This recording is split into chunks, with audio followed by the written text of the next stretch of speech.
நிறைய பேர் credit card வாங்கி நிறைய பேர் வந்து கடனாளியாகவே இருக்காங்க. இப்படி அந்த கிரெடிட் கார்டை வெயிட் பண்ணிட்டு வெளியே வர்றது. ஃபார் எக்ஸாம்பிள் இப்போ உங்களுக்கு பர்சனல் லோன் கொடுக்குறீங்க, பர்சனல் லோன் எவ்வளோ 15% அப்படின்னா அதை வாங்கிங்க.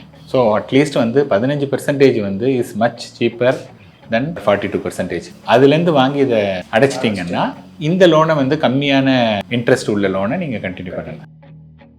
நான் என்ன பண்ணால் ஒரு ஷார்ட் டைமில் ஒரு 1 கோடி ரூபா சம்பாதிக்க முடியும்? நீங்கள் வந்து 2000 ரூபா ஸ்டார்ட் பண்ணுங்க. ஃபஸ்ட்டு 12 மாதம் 2000 போடுங்க. 13ஆவது மாதத்துலேருந்து 2500 ரூபா இது மாதிரி போட்டிங்க அப்படின்னதுனால நீங்கள் வந்து ஈஸியாக ஒரு 1,12 லட்சம் ரூபாய் அச்சீவ் பண்ணிடலாம். சார், இப்போ இருக்கக்கூடிய மிடில் கிளாஸை பொறுத்த வரைக்கும் நாங்களாம் எப்படி ஹை கிளாஸாக மாறுறது? பணக்காரன் ஆகணுங்கிற ஆசை இருந்ததுன்னா ஃபர்ஸ்ட் அண்ட் ஃபோர்மோஸ்ட் வந்து அந்த பணத்தை நம்ம கடனுக்கே போகக்கூடாது. நீங்கள் பணக்காரன் ஆகணும்னு டிசைட் பண்ணிட்டீங்கன்னா சே நோ டு இஎம்ஐ. வணக்கம். நம்ம இன்னைக்கு யார் கூட இருக்கோம் அப்படின்னா பட்ஜெட் பத்மநாதன் சார். அவர் கூட தான் நம்ம இன்னைக்கு இருக்கோம். வணக்கம் சார். வணக்கம் பால.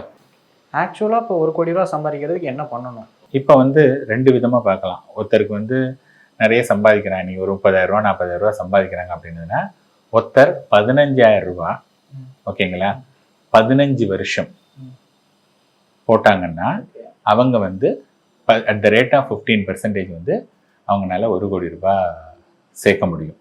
இன்னொருத்தர் வந்து என்ன சொல்கிறாங்க, சார் என்னால் 15,000 ரூபாலாம் சேர்க்க முடியாது, ஓகேங்களா என்னால் மாதம் 2,000 ரூபா சேர்க்க முடியும். என்னால் 2,000 ரூபா தான் சேவ் பண்ண முடியும், ஏன்னா நான் சம்பாதிக்கிறது 20,000 ரூபா தான் அப்படின்னு சொன்னீங்கன்னா நீங்கள் வந்து 2,000 ரூபா ஸ்டார்ட் பண்ணுங்கள். ஃபஸ்ட்டு 12 மாதம் 2000 போடுங்க.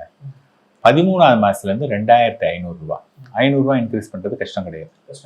அதுக்கப்புறமா வந்து பார்த்தீங்கன்னா 3,000, அப்புறம் 3,500 இது மாதிரி பண்ணிங்கன்னா நீங்கள் வந்து 23 வருஷத்தில் நீங்கள் வந்து போட்டிருக்கக்கூடிய தொகை வந்து ரஃப்லி அபவுட் நீங்கள் வந்து நீங்கள் அது மாதிரி போட்டிங்க அப்படின்னதுனால நீங்கள் வந்து ஈஸியாக ஒரு 1,12 லட்சம் ரூபாய் ஈஸியாக அச்சீவ் பண்ணிடலாம். ஸோ 23 வருஷம் ஆகும். நீங்கள் 2,000 ரூபா ப்ளஸ் 500 ருபீஸ் டாப் அப் பண்ணலாம். நிறைய பேர் கிரெடிட் கார்டு வாங்கி நிறைய பேர் வந்து கடனாளியாகவே இருக்காங்க. ஸோ அவங்க எல்லாருமே இந்த சேஃபான வழி எப்படி அந்த கிரெடிட் கார்டை வெயிட் பண்ணிட்டு வெளியே வர்றது? அது இப்போ கடனாளியாக இருக்கோம் அப்படின்னா நம்ம முதல்ல வந்து என்ன பண்ணணும்னா இதில் இருக்கக்கூடிய வட்டி விகிதம் வந்து நான் சொன்னேன் இல்லையா 3.5% வந்து மாதத்துக்கு. அப்போ வருஷத்துக்கு வந்து பார்த்திங்கன்னா 36லேருந்து 42%. அப்போ நம்ம வந்து என்ன பண்ணணும், அந்த 42% வட்டியிலேருந்து வெளியில் வரணும்னா நம்மள்கிட்ட வந்து பணம் இருந்ததுன்னா அதை அடைக்கலாம். இப்போ பணமே இல்லை அப்படின்னா வேறு ஏதாவது லோன் கிடைக்குமா? ஃபார் எக்ஸாம்பிள் இப்போ உங்களுக்கு பர்சனல் லோன் கொடுக்குறீங்க, பர்சனல் லோன் எவ்வளோ 15% அப்படின்னதுன்னா அதை வாங்கிங்க. ஸோ அட்லீஸ்ட் வந்து 15% வந்து is much cheaper then 36 or 42%. அதுலேருந்து வாங்கி இதை அடைச்சிட்டிங்கன்னா இந்த லோனை வந்து கம்மியான இன்ட்ரெஸ்ட் உள்ள லோனை நீங்கள் கண்டினியூ பண்ணலாம். நான் என்ன பண்ணால் ஒரு ஷார்ட் டைமில் ஒரு 1 கோடி ரூபா சம்பாதிக்க முடியும்? சம்பாதிக்கவே முடியாது. புரியுதுங்களா? இப்போ முதல்ல வந்து என்னென்னு பார்த்தீங்கன்னா ஷார்ட் டைமில் வந்து நீங்கள் ஒரு விஷயத்தை சம்பாதிக்கிறீங்க, ஒரு இது பண்ணுறீங்கன்னா அது வந்து சம்டைம்ஸ் நிலைச்சு நிற்கும், மோஸ்ட் ஆஃப் த டைம் நிலைச்சு நிற்காது. கிரிப்டோ கரன்சிலெல்லாம் பண்ணிங்கன்னா பயங்கரமாக லாபம் வரும், அதெல்லாம் பண்ணலாம் அப்படின்னதுன்னா அதெல்லாம் வந்து எத்தனை பேர் பண்ணியிருக்காங்கன்னு பார்க்கணும். எத்தனை பேர் பண்ணியிருக்காங்க, எத்தனை பேர் வந்து அதில் பணத்தை லூஸ் பண்ணி தற்கொலையே பண்ணிட்டு இருக்காங்க. நிறைய பேர் வந்து இதாக இருக்காங்க. கரெக்டு. ஸோ அதனால ஷார்ட் டேர்ம்ங்கிறது குறுக்கு வழி, புரியுதுங்களா? குறுக்கு வழியில் வந்து பணம் சேர்க்கறது ரொம்ப கஷ்டம். அப்படியே நீங்கள் சேர்த்தாலும் அது நிலைச்சு நிற்காது. அதனால இந்த ஷார்ட் டேர்மில் வந்து பணக்காரனும்னு நினைக்காதீங்க. லாங் டேர்மில் பணக்காரன் ஆகும்போது என்னதுன்னா கொஞ்சம் கொஞ்சமாக சேர்க்கறதுனால நாளைக்கு இந்த மணி வந்து சப்போஸ் ஏதாவது ப்ராப்ளம்னா கூட நீங்கள் கம்மியாக கொஞ்சம் கொஞ்சமாக தான் கம்மியாக வரும். நாளைக்கே நடுத்தரில் வந்துட மாட்டீங்க. சார், இப்போ லோன் எடுத்துகிட்டு நிறைய பேர் மாட்டிக்கிறாங்க. ஸோ லோன் எடுக்கிறதுக்கு முன்னாடி சேஃபாக நம்ம அதை எப்படி பார்க்குறது? லோன் எப்படி சேஃபாக எப்படி பார்த்து எடுக்கிறது? இல்லை, ஃபஸ்ட்டு அண்ட் ஃபார்மோஸ்ட் வந்து நீங்கள் முதல்ல என்னத்துக்காக அந்த லோன் எடுக்கிறீங்க, ஓகேங்களா? அந்த ஒரு பொருள் வந்து கண்டிப்பாக தேவையா? அதுக்கப்புறம் அந்த லோனுக்கு நம்ம எவ்வளவு இன்ட்ரெஸ்ட் பே பண்ணுறோம்? எல்லா லோனுமே ஒரு இன்ட்ரெஸ்ட் கிடையாது.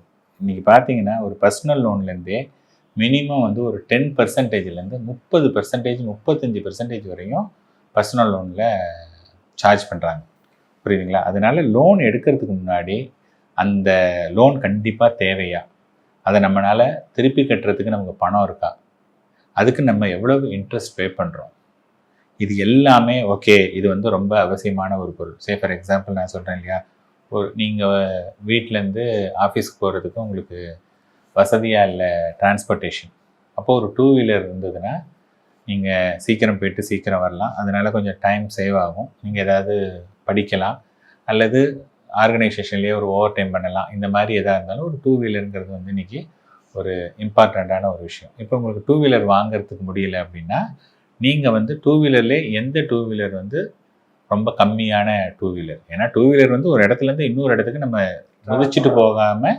ஃபாஸ்ட்டாக போகணும். அதுக்கு வந்து எது வந்து கம்மியான ரேட்டில் இருக்குது, நம்பர் 1. அதுக்கு வந்து எத்தனை வருஷம் லோன் கொடுப்பாங்க, 3 வருஷமா 5 வருஷமா? இப்போ 5 வருஷம் லோன் கொடுக்குறாங்கன்னு வச்சுங்களேன். 5 வருஷம் லோன் கொடுத்தாங்கன்னா 2500 3000 ரூபா கட்டினாலே போதும். அது நம்மளால் 2500 ரூபா 3000 ரூபா கட்ட முடியும். அண்டு வெஹிக்கிள் லோன்லாம் வந்து ஒரு 10% அதுக்குள்ளே தான் இருக்குது. அப்படின்னதுன்னா அது வாங்கலாம். சார், இப்போ இருக்கக்கூடிய மிடில் கிளாஸை பொறுத்த வரைக்கும் நாங்களாம் எப்படி ஹை கிளாஸாக மாறுறது? பணக்காரன் ஆகணுங்கிற ஆசை இருந்ததுன்னா ஃபர்ஸ்ட் அண்ட் ஃபோர்மோஸ்ட் வந்து அந்த பணத்தை நம்ம கடனுக்கே போகக்கூடாது. புரியுதுங்களா? அப்போ கடனுக்கு போகக்கூடாது அப்படின்னா இன்னைக்கு வந்து எல்லாரும் என்ன பண்ணுறாங்க, வேலைக்கு சேர்ந்த உடனேயும் இன்னைக்கு இஎம்ஐன்னு சொல்லிட்டு எங்கே நம்மளை சுற்றி இஎம்ஐ தான் இருக்குது. நமக்கு ஒன்றும் தேவையில்லைனாலும் சரி, ஒரு வண்டியை வாங்கிங்க, மொபைல் ஃபோனை வாங்கிங்க, காரை வாங்கிங்க, வீட்டை வாங்கிங்க, இஎம்ஐயில் பே பண்ணிங்க அப்படின்னு சொல்லிட்டு நம்ம சுற்றி இஎம்ஐ தான் இருக்குது. நீங்கள் பணக்காரன் ஆகணும்னு டிசைட் பண்ணிட்டீங்கன்னா சே நோ டு இஎம்ஐ. இல்லை சார், அது எப்படி இஎம்ஐ இல்லாமல் எப்படி நம்ம இது பண்ணுறது, அப்போ நான் அதெல்லாம் என்ஜாய் பண்ண வேண்டாமா அப்படின்னதுன்னா நீங்கள் பணக்காரன் ஆகுதுங்கிறத மறந்துடுங்க. ஏதாவது ஒன்று தான் வரும். பணக்காரன் ஆகணும்னா இஎம்ஐ கூடாது. புரியுதுங்களா? ஒன்று. இப்போ ஏன் வந்து இஎம்ஐ கூடாது அப்படின்னா, இஎம்ஐங்கிறது என்ன, அதாவது இன்னைக்கு அந்த பொருளை வாங்கிறதுக்கு உங்களுக்கு தகுதி இல்லை. கரெக்டாக? அதாவது அந்த பொருளை வாங்கணும்னா உங்களுக்கு ஒரு 3 வருஷமோ 5 வருஷமோ அப்போ தான் அதை வாங்க முடியும். ஆனால் 3 வருஷம் 5 வருஷம் கிடைக்கக்கூடிய ஒரு விஷயத்த நீங்கள் இன்றைக்கே என்ஜாய் பண்ணணும்னு நினைக்கிறீங்க. கரெக்டாக? அப்போ எல்லாத்தையுமே ப்ரீபோன் பண்ணிகிட்டே இருக்கீங்க. அப்போ எல்லாத்தையுமே ப்ரீபோன் பண்ணி என்ஜாய் பண்ணிகிட்டே இருந்தீங்கன்னா then where is a question of சேவிங்ஸ்ங்கிறது பெரிய கொஷின் மார்க் ஆகிடும். புரியுதுங்களா? அப்போ வந்து யார் யாருக்கெல்லாம் பணம் வேணும் அப்படின்னா, பணம் சம்பாதிக்கணும் அப்படின்னா என்ன பண்ணணும்? இப்போ ஃபார் எக்ஸாம்பிள் நமக்கு வசிக்கிறதுக்கு ஒரு வீடு வேணும். அது எதுக்கு சொந்த வீடு தான் வேணும்னு நினைக்கணும்? வாடகை வீடு. நம்ம வசிக்கிறதுக்கு ஒரு வீடு, வாடகை வீடாக இருந்தாலும் சரி, சொந்த வீடாக இருந்தாலும் சரி, நம்ம வந்து சேம் ஃபீலிங் தான் கொடுக்க போகுது. இந்த எமோஷ்னல் தான் இல்லை என்னோட வீடு அப்படிங்கிறது இருக்குது. அதாவது நான் நீங்கள் இந்த இதெல்லாம் வந்து எதுக்குன்னா பணக்காரன் ஆகணும்னு நினைக்கிறவங்களுக்கு.